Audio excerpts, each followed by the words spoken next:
I'm Srini Rao, and this is the Unmistakable Creative Podcast, where I speak with creative entrepreneurs, artists, and other insanely interesting people to hear their stories, learn about their molding moments, tipping points, and spectacular takeoffs.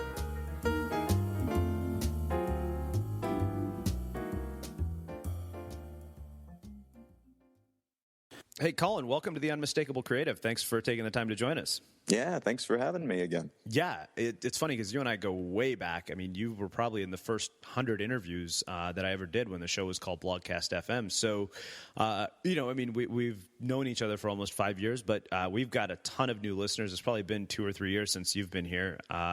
So tell us a bit about yourself, your background, your story, and your journey that has led to what you're up to today.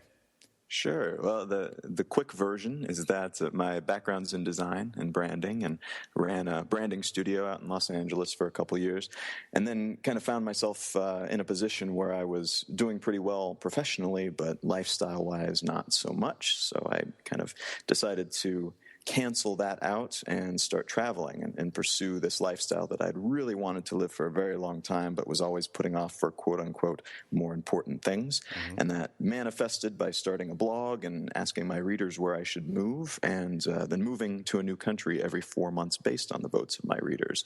And since then, I've kind of segued from doing branding work into publishing. These days, I write full-time. I publish books. I am the co-founder of a publishing company, a small kind of indie publishing company in Montana called Asymmetrical Press. And still hopping around, kind of just taking on new adventures when they come, and then experimenting a whole lot with different means of publishing, different ways of doing business, different ways of living my life, essentially. Mm-hmm. Well, let's start at the very beginning of this, which is getting to sort of this molding moment almost of realizing that you were actually quite successful professionally, but not fulfilled personally. And I think that's almost the epidemic of the culture that we live in. And sometimes I think people don't even recognize that. They're almost kind of sleepwalking. Exactly. And the thing is, epidemic's a great word for it. And it's almost like people are saying, man, I caught this flu and it's kind of miserable. But if everybody's catching the flu, then it's not such a big deal because that's the right thing to have, right? Mm-hmm. And it's not that it's all bad. There was a lot of very cool things and fun and interesting and challenging things about that type of lifestyle. But the living for the money and then hoping the money will bring you meaning thing is starting to look flatter and flatter every day, I think. And a lot of people that I know that were in the same situation that I was, where they were doing very well professionally and making a lot of money, but not having much of a life. They're starting to look around and see all these other people living different ways and seeing the different opportunities that their skills might allow them to pursue, and then starting to grab onto that and starting to say, well, maybe there is another option. Maybe this way I was kind of taught is the only way is not, in fact, the only way to go. Mm-hmm. Well, so let's talk about this in a bit more detail, because I think that it's one thing to sort of recognize it. And I was talking to a friend last night. I said, I think that there are some people who actually live outside the matrix, and then there are those people who actually know it exists, but choose to stay inside of it regardless. Sort of the difference between knowing the path and walking the path, I guess, for lack of something less cheesy. But I think there's a mindset shift required to make this kind of a leap that you're talking about. And I'm really curious what your thoughts are around that, how you make that shift from a mindset perspective. Because, I can tell you the argument is going to be, okay, well, yeah, that's easy for Colin to say. He doesn't have, baggage, per se. Mm-hmm. Mm-hmm. Yeah, I've heard all kinds of arguments on that side, and to be perfectly honest, they're legitimate. Yeah. They're legitimate arguments that I'm able to do what I do the way that I do it because I don't have kids, because I don't have roots put down in any given place, and I've built my lifestyle intentionally in that way. I don't want baggage, literally or figuratively. I don't want to own a lot of stuff that I have to drag around. I don't want to own property that then I have to maintain from a distance, et cetera, et cetera. And it is a legitimate argument too that kind of going that direction where you are just pursuing money, if that's what really gets you going, if that's your thing, cool. I'm not telling you that that's wrong, but I think for a lot of people it is, and to say that that's the default is probably the incorrect thing to be teaching people. And the only reason that we are is because it's kind of a natural evolution of the Industrial Revolution model, that here's the company guy and here's the nuclear family, and this is the way that things are supposed to be. Therefore, if I'm really, really good, I do that like to the umpteenth. I do that even more so than my parents did and their parents did. And that to me is math that doesn't quite work out. And the evolutionary thought of that, I think, is just looking around and now having things to compare to. We have means of comparison other than the other people working in the industries that we work in now. Yeah, no doubt. I mean, it's interesting because I think I remember a few years ago I met up with you somewhere. It might have been in LA. You happened to be in town, and you said, just because something is a tradition, that doesn't mean it's a good reason to continue doing it. Exactly. In fact, that to me is a great reason to question it. If you ask why something is the way that it is, and the only answer you can come up with is this is the way it's always been done.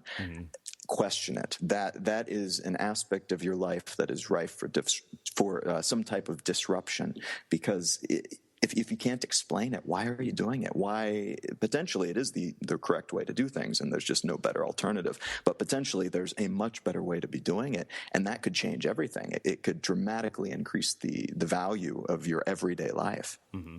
Well, speaking of the value of your everyday life, you talked earlier about living intentionally, and I actually want to spend a bit of time on this because it's something that I was asked to talk about at Misfit, where we were both at recently in Fargo. And it's interesting, right? Because you say that you can live the lifestyle that you do because you have certain things that other people don't. You also don't have certain things that other people do, and so you've got this sort of flexibility. But I think living intentionally is not limited to your circumstances. I think living intentionally is actually available to all of us, and that's kind of a day-to-day choice. I mean, and I think that we can do that. Even in the drudgery of everyday life, I love what Patty Dye said. Somebody said, "Hey, this was an interview we aired recently, a rerun," and she said, "What if the drudgery of everyday life was your masterpiece?" And I'm really curious to hear your thoughts around this whole idea of how do you live intentionally if your life isn't, if I'm not Colin Wright and having this exciting, living in different countries every 4 months, but I still want to live intentionally. How do I incorporate that into my life? Totally. Yeah, this is something I try to tell people all the time, that you don't have to be doing something that sounds adventurous or exciting.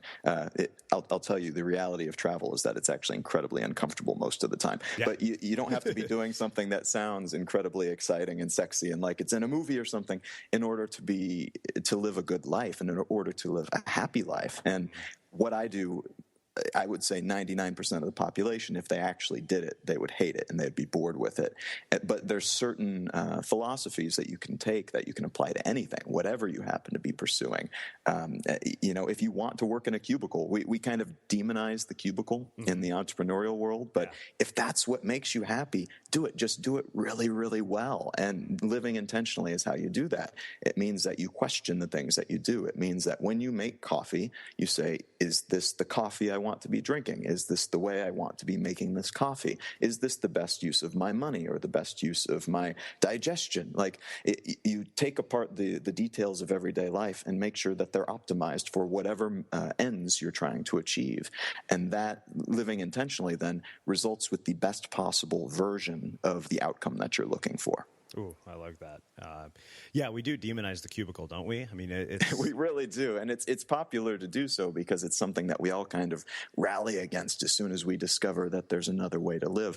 And I think that's wrong. I think it's a great initial step into recognizing that there's other ways to do things. But I think it's perfectly legitimate for people to work in a cubicle, and I think it's perfectly legitimate for people to bag groceries. And I think all of these things are totally cool as long as you understand why you're doing it, and there's kind of an end goal somewhere down the line that you're working toward. And if that means you're going to be the best bagger of groceries for your entire life, awesome. Do it really well. We need people who do that well. We need people who do everything well. Yeah. And there's no reason that we should have to mimic other people's lives and pretend to be into what they're into in order to live happily. It's so true. And the thing, I think that this whole sort of, demonizing the cubicle has actually caused more misery than than actual happiness, even though the idea of it, the intention behind it was to create happiness. But I think it's actually created a lot of dissatisfaction because people feel this obligation that, hey, I'm missing out on something, or I'm not living my life because I'm not going and doing all this crazy shit. Mm-hmm. Yeah, yeah, and you hear it from young people who think, "Oh God, I'm wasting my youth doing things the traditional way," and then you hear it from older people a lot too, who just think, "Oh man, I wish I would have thought about this, and now I'm too old, and now I've got kids," or yada yada yada. Again, couldn't be further from the truth because, first of all, there's plenty of life to live no matter what age you happen to be, and there's plenty you can get done. And we live in a time where technology is incredibly accessible. So any of these things or any connections that you want to make, it is possible. But also looking at it through that lens of all these other people are doing this interesting stuff and I'm not, and therefore I'm a failure or I'm behind or whatever. Totally a false premise to operate from because we all come at intentionality from a different standpoint. We all have different backgrounds. We all have different starting hands of cards, for lack of a better metaphor. And we play what we've got. And if that means coming at this later than other people, that's cool. You play it. Coming from an entrepreneurial background, being 29, I am like the old dude at every entrepreneurial meetup I go to because it's supposedly a young kid's game, but that's okay. I have certain advantages that they don't have.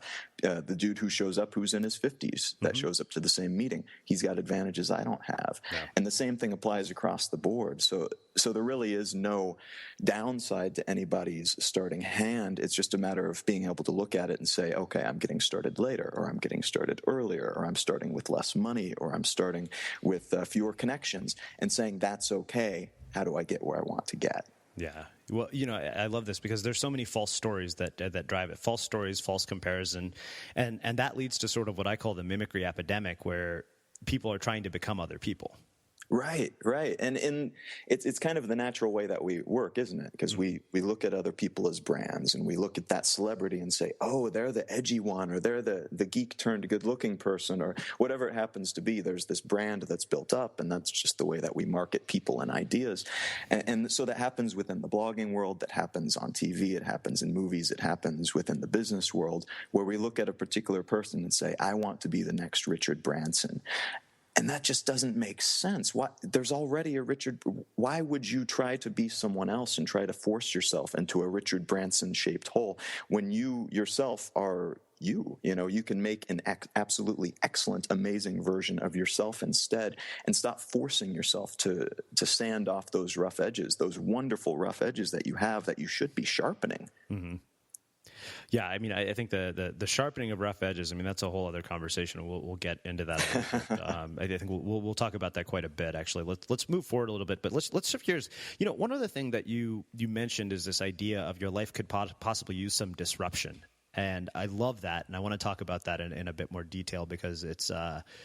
You and I have had some personal conversations recently, and it's something that I'm going through is a significant amount of disruption in a way that I never have before, and.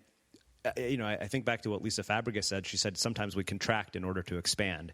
And I really want to hear your thoughts on this whole idea of disruption and intentionally disrupting your life. And then we'll start getting into some of the stories and crazy things that have happened to you and some of your experiments.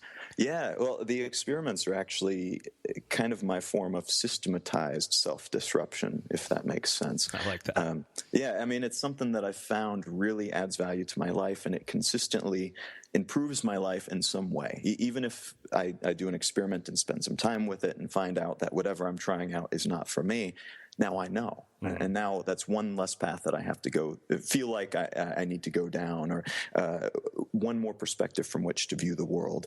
And that to me is a net gain. Every single time it's a net gain. And I've come to enjoy this, actually, even though, like travel, it's very frequently uncomfortable or limiting in some way. Mm-hmm. But those limitations kind of force you to be creative, and it forces you to learn or recognize something about yourself that you wouldn't otherwise learn or recognize. And that to me is insanely valuable. And it's kind of gotten to me where I am now, where I'm I tend to be at least very self-aware and aware enough to know that there's plenty I have left to learn about myself and about the world and about just about everything. And that's a great place to be, I think, that recognition of ignorance, but the acknowledgement that you can get where you need to be at any given point. Yeah. So you've talked about systemized disruption, and I love that you called it a net gain. But in a lot of cases, it happens when it's not systematized and it's unexpected, and we don't actually want it. Things are going great, and life throws you curveballs, and so this comes to a question that I keep asking a lot of people. One of the common themes that seems to come up here on the Unmistakable Creative is a lot of people who end up being guests have had some sort of traumatic experience that actually really ends up being the catalyst for change in their life. But I find two types of people who experience post-traumatic stress and people who experience post-traumatic growth. I like that. And I can't take credit for that. That comes from the happiness researcher Sean Achor. And as somebody who has continually disrupted your life on purpose, one, how do you navigate the uncertainty of all of this, and how do you differentiate? How do you make sure that you end up a person who experiences post-traumatic growth instead of post-traumatic stress? That's a great question. A lot of my metaphors are travel metaphors, so forgive me. But the way that I tend to look at it is the way that I tend to look at places where I live.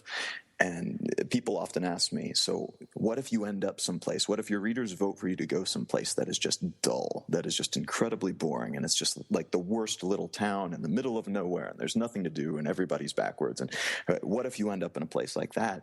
And my answer is always that if I am bored anywhere, it's my own damn fault. If I am bored, I am boring because there's something interesting to be found everywhere, whether it's in the place or whether it's that place allows me to be alone and therefore I can do some internal exploration.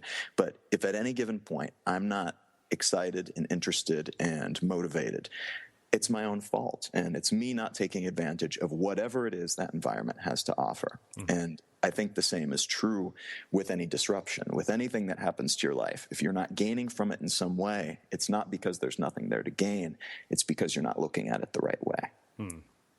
Okay, so you mentioned not looking at it the right way. Let's talk about the shift in perspective. I mean, how do you make that? Because I think that when you're in it, it can be really hard to see that. Mm-hmm. When it's like, Greg Hartle has a great way of saying, he said, when you're having a problem or a challenge, it's the worst thing in the world because it's happening to you. It's true. And part of it is about kind of regularly plucking yourself out of the moment. Mm-hmm. It's good to be in the moment. I think it's vital to be in the moment because then you actually get to see what a thing, a place, a person, a conversation, whatever looks like from ground level. But it's important to be able to push that aside as well and to step back and say, okay, here's what's going on. Here's what's happened. I found myself in this place that is incredibly boring, or I found myself in a situation where I've lost my job, or I found myself in a situation where a relationship has ended. Difficult things to deal with. But if you're able to see it from the ground and experience that and take that with you and really take a snapshot of what it feels like and what it looks like so that you'll know that for the future, but then also step back and see the big picture, then you're able to get that real wealth of sensory information and a wealth of information to act on, really. Because it's one thing to experience a flood of emotions, and it's another thing to be able to surf on that flood of emotions and to just dip your hand in when you want to. Yeah. And it's important when you're in a difficult situation, I think, to be able to use that perspective to your own gain and not be washed away by it, but to actually float above it and to be able to dip your hand in when you want to, but then, kind of see that there's land around you and to see that there's plenty of waves that you can hop on if you want to, and to really to understand where you are in all of it rather than just being on that one wave. So I love that you're using surf analogies naturally. I figured you'd appreciate that. Yeah, it's interesting because you think about it when you said the bigger picture. These events happen in our lives, and then you look at it over the course of. If you look at it as sort of still frame or frames in a movie, you're like, oh, okay, this is one section of the movie. Right. This too shall pass. Right. Yeah, exactly. Or as Greg says, your temporary circumstances don't have to become your permanent identity. Amen. And they never do, even if you want them to. That's something worth remembering, too. That is actually a first. Nobody has ever said that before. Oh, really? Yeah, I don't think I've heard anybody say that. Yeah, it's worth remembering because things could change on a dime, and that's something that helps me appreciate the good moments, too, because it's one thing to get past the difficult moments, but it's also worth recognizing why it's so vital to to dive into the water, not just surf above it when you're having a good moment, because that'll pass and things will be bad again and things will be good again, and it's this kind of constantly undulating wave of good and bad. And as long as you can deal with that and accept both for what they are, then you don't feel bad. You don't worry that the good's going to end, but you also don't worry that you're in the bad when you're there. Yeah, that's a good point. So I don't know about you, but vacuuming is not one of those things that I ever look forward to doing. But as you know, your environment has a huge impact on your creativity. So I still like it to be clean wherever I'm living and working. But now it doesn't have to be something that you deal with. If you're like me and you grew up in the 80s, you probably fantasized about the day when cleaning your house would be like it was for the Jetsons, meaning you don't have to lift a finger. Well, the good news is that we're already kind of living in that future. And the easiest way to make sure your floors are clean every day is with the iRobot Roomba Robot Vacuum. It cleans up after itself. The Clean Base automatic dirt disposal takes convenience to a new level, automatically empties its own bin into an allergen lock bag that holds 60 days of debris and traps 99% of pollen, mold, and dust mites, so you can forget about vacuuming for months at a time. Let the Roomba clean for you instead. It learns your home, finds dirt, and empties itself on its own. It's got powerful cleaning performance made effortless. Remember, if it's not from iRobot, it's not a Roomba. To learn more, go to irobot.com/unmistakable. Well, let's do this. Let's shift gears and let's actually start talking about your story. I mean, we've been having very much a philosophical discussion, which I think is really cool, which is not surprising to me considering what I know about you. That's the way that we operate. Yeah. I mean, which I love. But let's start talking about your story. I mean, I think that the real thing is, when you decide to do something as crazy as, hey, you know what, I'm going to put up a list of countries where random people can send me. And I remember my ongoing joke was, I'm going to send you to Somalia one of these days. When we first met, I was like, I'm going to send you somewhere that's incredibly challenging and see how you come out of that. Fortunately, you got to go to India, which even I wouldn't have done that. And I'm Indian. But the thing that I think is interesting is that you have this capacity for doing something that is very, very, it's risky and it's uncomfortable and it causes you to grow. And, we talked a bit about disruption, but I think developing that capacity to have these kinds of experiences, the kinds that maybe are uncomfortable, but we all know will cause you to grow. I mean, how do you do that? And talk to us about the story and the challenges. And I want to know about the darker moments of this because, you said that travel can be a real pain in the ass. And I know from some of your stories, but we usually only talk about the sort of interesting and exciting parts of this. I want to get into the parts that really have challenged you and moments when you have felt sort of like, talk to me about your personal dark nights of the soul in this whole process. It kind of starts at the beginning, like back in LA where things were going so well, right as I was making those first initial digs into the internet, and I was kind of scouring and saying, maybe this is possible. There weren't as many people talking about this type of stuff back then, but there were still plenty. And I was starting to think, well, maybe I could do this. Maybe I could leave this lifestyle. Maybe I could do something a little more interesting and a little more risky, and maybe I don't have to be the best at this particular thing and get the high score by measuring my bank account numbers and such, the way that I was measuring my worth up until that point.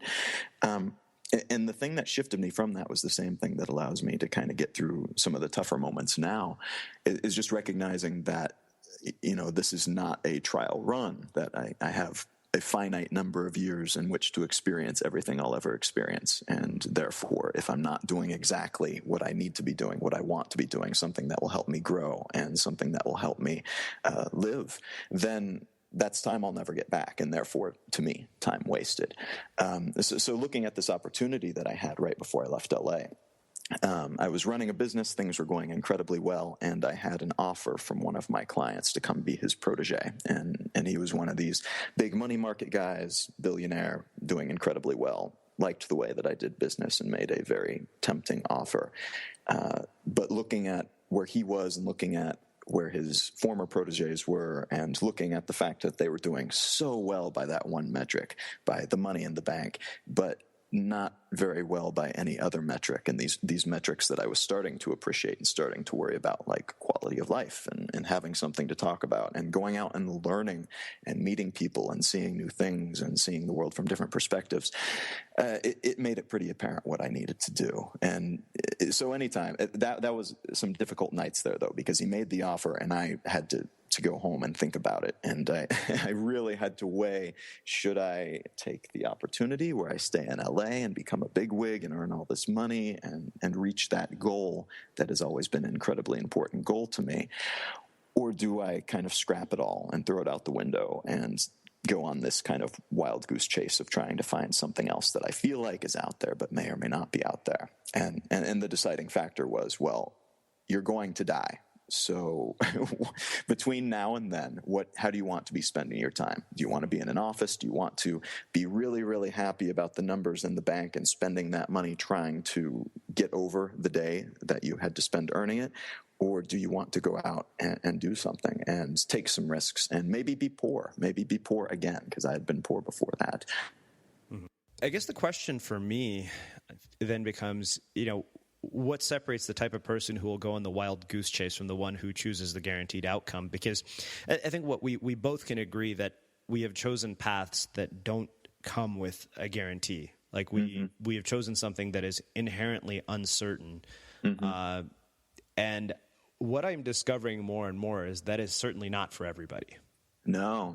And I think it's a spectrum, too. I think we've talked about this where it's kind of a comfort level with security and stability. And for me, I'm probably near the far end, one of the far ends of one of these spectrums in terms of security and stability, in that it doesn't actually make me happy. And that's something that I recognized in LA, is that what I was working toward was stability, and what I was working towards was a certain type of security. Mm-hmm. And it didn't make me happy. It was something I felt like I was supposed to do. But when I measured it against this idea of this kind of adventure, this kind of foolhardy, reckless throwing of myself into the world with no safety net, or no guarantee of a safety net at least, the latter option sounded much more appealing to me and made this other option that I was weighing just seem very stark and gray in comparison.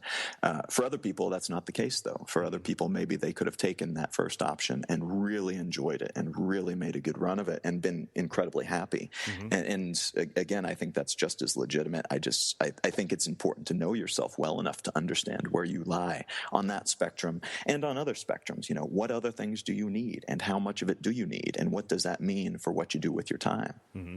Well, I think knowing where you fall in that spectrum is one of those things that it's easy to think that you fall on one side versus the other. Mm-hmm. Because you just get a constant barrage of inputs trying to convince you. Yeah, and on one side, it's kind of the traditional tack where everybody's saying, listen, this is what you want. You want this family, and you want this house and this white picket fence, and you want to earn a big paycheck because then you can do X, Y, and Z. And that's one argument. And then the other argument is kind of coming from the online world, the entrepreneurial world, saying, you don't need any of that, and scrap it all and give it away and live like a hermit and live in a cave or whatever, like travel the world like some kind of crazy person. Mm-hmm. And that's kind of the other side. And neither is inherently correct or incorrect. It's just you have to figure it out. And nobody can tell you where you lie on that spectrum other than yourself. And in a lot of cases, you won't even know until you've had the opportunity to taste both sides. Mm-hmm. So let's do this. Let's shift gears and talk a bit about the travel itself and some of the places that you've been and kind of the insights and learning that you've gained and kind of, you've obviously had challenges with some of this as well. And I'd really love to hear, of all these countries you've been through, like kind of, what have been some of the takeaways from it? What have you liked? What have you hated? What misperceptions do we have as somebody who's sort of the voyeurs of all of this? Yeah, something that was immediately apparent, and I'm glad it stayed consistent, but immediately apparent to me was that we're all pretty much the same. It's a very flat thing to say, I know, and there's a lot of depth there that's left out when you say it like that. But around the world, everybody that I've met, people when I've been visiting their country, when they've come to visit me, when we've met up in neutral countries, we're all kind of the same in that we're looking for the same thing. We're all kind of searching for happiness. We're all looking for some combination of happiness and security.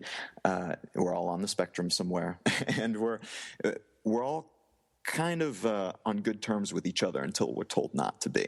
And generally, there's some kind of overarching force saying that, some type of cultural or governmental boundary put around us saying they are different from you and we are better because of X, Y, and Z. And that's kind of a means of maintaining control. But in general, people left to their own devices, we're not trying to screw each other over. We're not trying to hurt each other. We're not trying to do wrong by each other. And that has been such a wonderful thing to discover, especially with the rhetoric that's thrown around in this country, but every other country to a certain degree that I've been to as well. Basically calling everyone else the other and saying that we are different and unique and special and protagonists in this story, and everybody else is at best an anti-hero, but probably an antagonist. And that is simply not the case. Everybody is acting according to their own philosophy, their own beliefs within the context of what the culture they've been brought up in, but nobody wakes up thinking, I am the villain. Nobody wakes up thinking, I'm going to really screw somebody over today, and thank God for that. What they're thinking is, I hope somebody else doesn't try to screw me over. I hope those people from the other country don't come over here and try to screw us over. Like, if there's any antagonism going on, it's because of some kind of misunderstanding, generally. So that's been a wonderful thing to find out. And most of the discoveries that I've made, discoveries for me, because growing up in the Midwest of the U.S., you don't have a lot of exposure to this type of thing. These discoveries have been mostly along those same lines, where people are, in general, good. And what a wonderful thing to think about the world, to think of it as a good place. Mm-hmm. Yeah, no doubt. Well, let's do this. Let's shift gears and let's start talking about the career that you've built out of all of this. I mean, you've clearly done something really interesting in that you've combined all the things that you've learned, your experiences, your background, and you've turned it into a pretty interesting career as an entrepreneur. And I'd love to talk about that in a bit more depth. I know you've talked about publishing, you've talked about a publishing company, so let's get into all of that.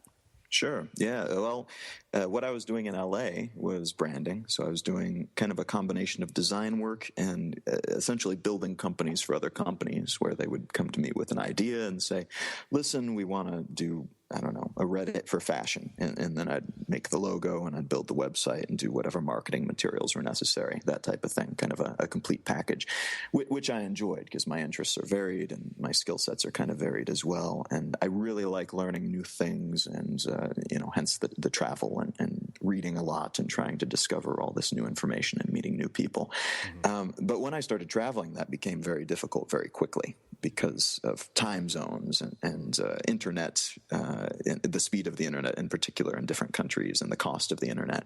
So trying to do branding work from New Zealand, where just the internet was abysmally slow while I was there, and it was something like 16 time zones ahead of most of my clients, it just simply wasn't practical. Mm-hmm. So I started to take some of the experience that I had from blogging for, I don't know, a year or two at that point, and trying to turn it into a business of some sort. And a whole lot of us at that point, this was like 5 years ago, were trying to do that and trying to figure out the best way to do it. And a lot of people figured out ways that worked for them in different types of marketing or sponsors or advertisers or affiliate marketing or whatever it happens to be.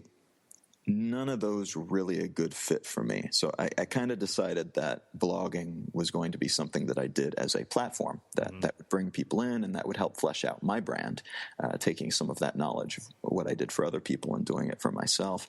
And then I would build on top of that. I would build products. I would build something. I would create some type of product or service that then I could make a living off of. And I wrote a couple books just to kind of share what I knew, to try to bring people into the blog. I gave the first couple ones away for free, and this was kind of a wild west of ebooks at the time. So the fact that I'd put this ebook into the world made it, and the fact that it wasn't terrible. Looking back, by my standards now, it was in fact terrible. But by the standards of ebooks at the time, and especially free ebooks, it was great.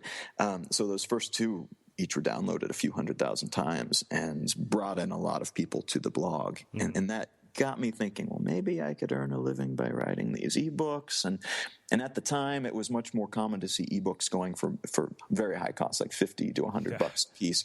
And I thought, well, I don't need to charge that much. I could charge $20 for this ebook and still make a living. So I published a book on networking and priced it at $20 and ended up making a fairly significant amount of money all at once, and started pushing more into publishing. And I recognized that from the experience of those first several ebooks that this was something I could do from anywhere and then get on the internet just sometimes and not be tethered to the rest of the world the way that I had been when I had clients. And so since then, it's been kind of just a myriad of experiences and experiments, figuring out what publishing is and what it's going to be and how I can use it and where I fit in that. Yeah, so at this point, I've written probably like 25 or 30 books of varying lengths and subject matter, and fiction has been kind of a recent dalliance for me, but something I enjoy immensely. I found that nonfiction I write a whole lot faster, and they tend to sell a lot better too because of just the makeup of my audience, I think. But you can only write so many nonfiction books, based on what you know or things that you've done. Narrative nonfiction, stories that I have to tell. So I have to go live for a while before I can write those books.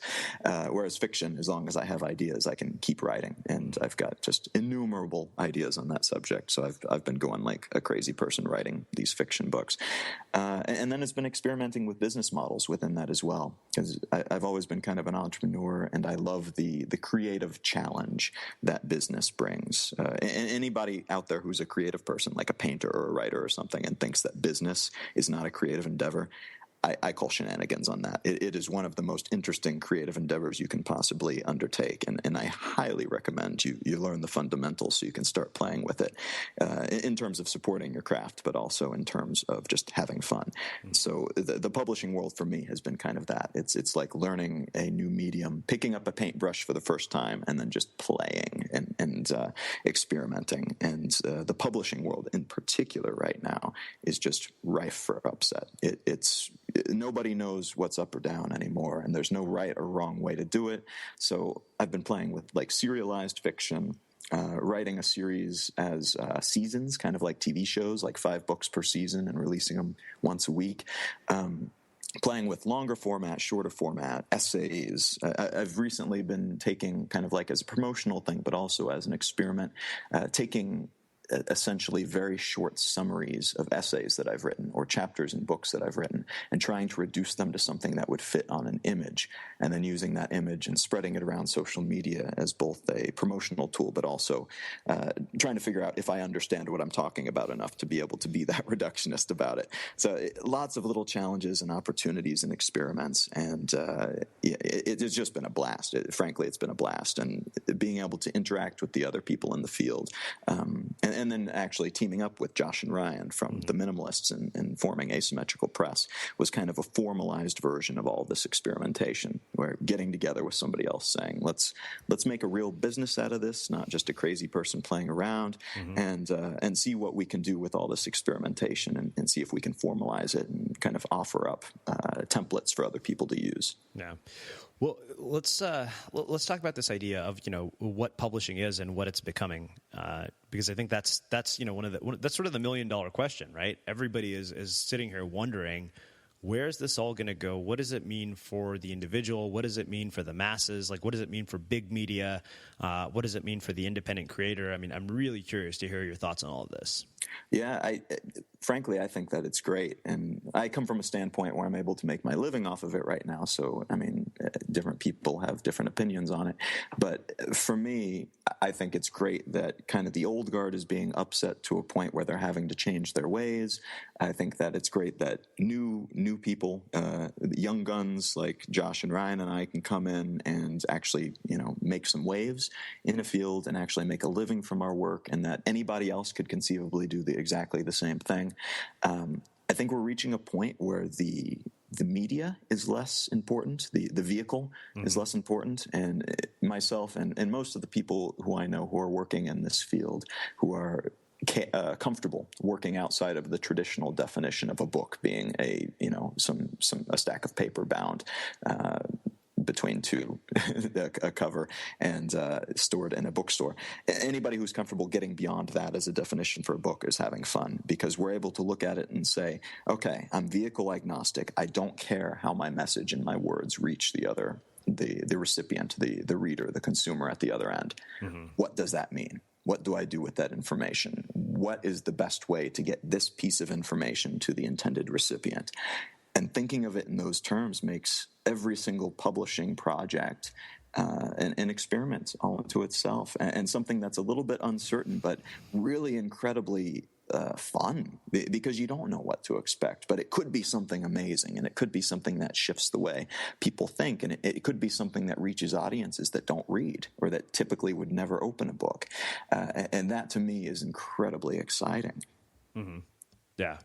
Well, I mean, I think I think really the cool thing is that the power dynamic has shifted so much in mm-hmm. terms of suddenly the ability to create media has been democratized in a way that it never has before, which is really, I think, amazing. But there's one side of this, I think, that nobody really wants to ever talk about, which, Greg and I have kind of hit, is the role that talent plays in all of it, and the role that quality plays, because I think that for every single thing that you see on the internet that has, an audience, there's effectively what are digital graveyards or projects that have been abandoned or things that just really had no shot from the get-go. And I'm really curious to hear your thoughts about that.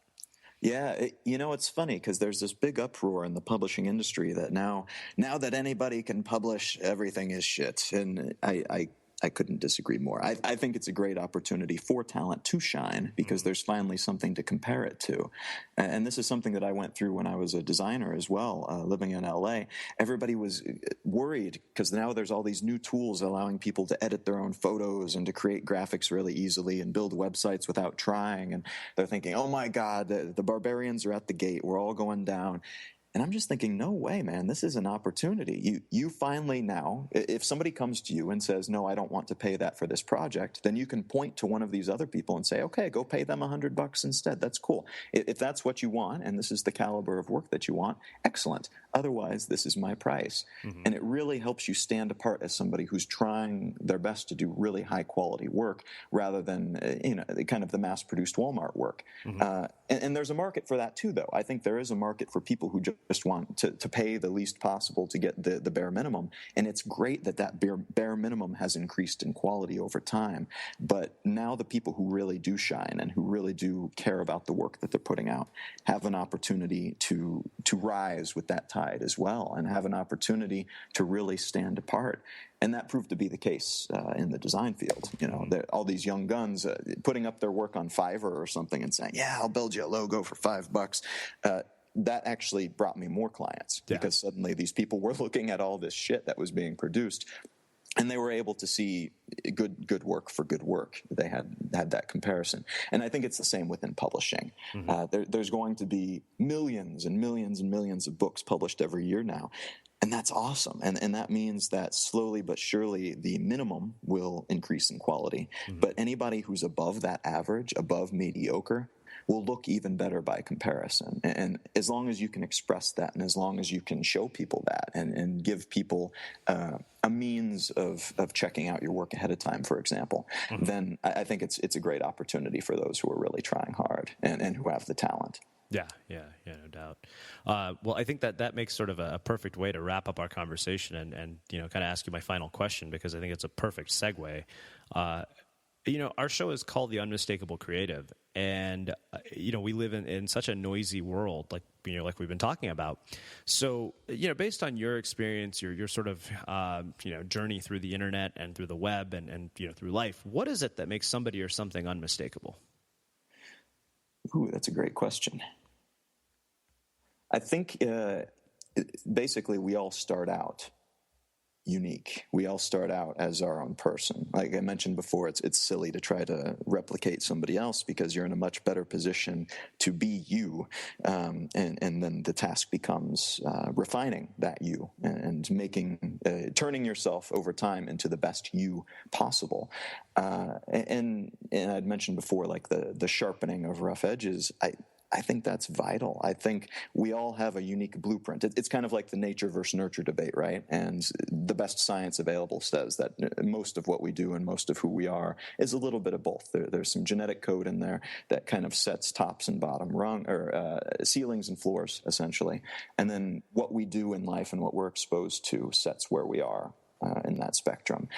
And I think it's vital to really look inward and figure out who you are, what value you have to offer, what you enjoy, what you want to be doing with your time, and honing in on that and really, really focusing and figuring out what it is that you do better than other people and what it is that you don't and what it is that you could improve upon and what it is that maybe you should sand off and focus on those other unique traits that you have.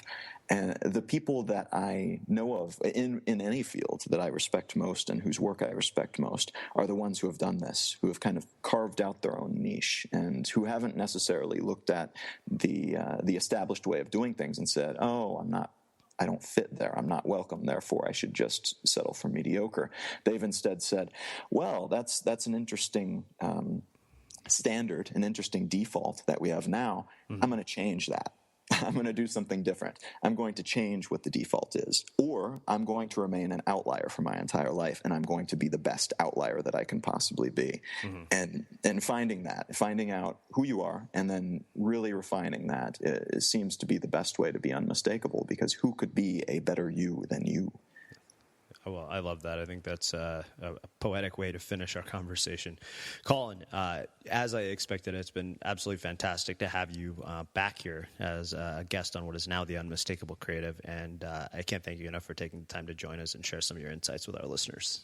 It's my pleasure. Thanks for having me, man. Yeah, and for those of you guys listening, we'll wrap the show with that. You've been listening to the Unmistakable Creative Podcast. Visit our website at unmistakablecreative.com and get access to over 400 interviews in our archives.